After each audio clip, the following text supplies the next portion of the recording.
ao anatiny izay fanadrazina izay indrindra no iampitatsika vetivety ao anatiny lafiny ara-pahasalamana ary aloha anisany aretina izay pahazo ny olona moa anatin'izao vanim-potoana ny mafana izao ny areti-pivalanana ary indrindra ihany koa no ny fahavokaran'ny voankazo. Isany antony mahatonga izay areti-pivalanana izay tokoa mantsy ny fihinanana voankazo na sakafo tsy voasasa tsara na ny fahaloton'ny tanana ihany koa. Ny areti-pivalanana no aretina mirongatra rehefa vanim-potoana ny andro mafana tahaka izao.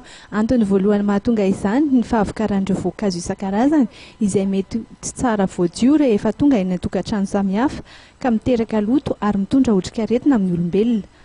Ny aretina zany a izay mitranga amin'izao andro mafana sy ny andro vanim-potoana ny orana na fahavaratra zao zany dia aretin'ny fivalanana, aretina amin'ny areti-tenda ihany koa noho ny hafanana dia mety maloto apetraka voankazo mitobaka, ao koa ny aretin'ny tazo zany amin'ny alalan'ny moka satria betsaka amin'ny moka.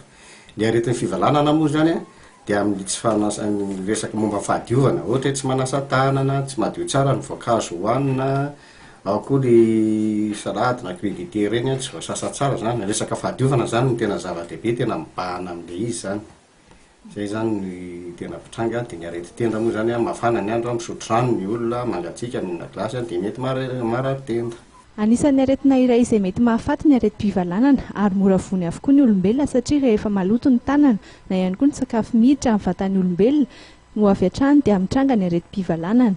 Tsy misy haingana noho ny misoroka azy amin'ny alalan'ny fahadiovana sy fanasana tanana amin'ny rano sy ny savony ihany anefa raha ny torohevitry ny mpitsabo.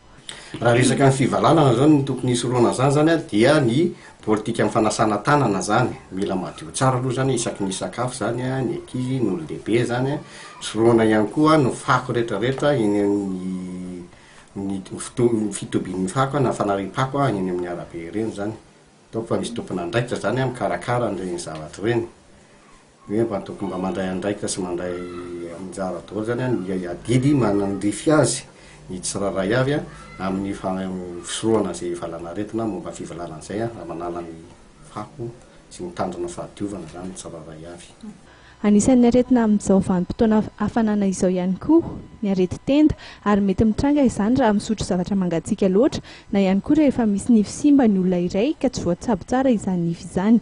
Ilaina hatrany araka izany ny fikarakarana ny fahasalamana ary izany dia miatomboka amin'ny fanadiovana ny tontolo manodidina tafiditra ao anatin'izany indrindra ny sakafo.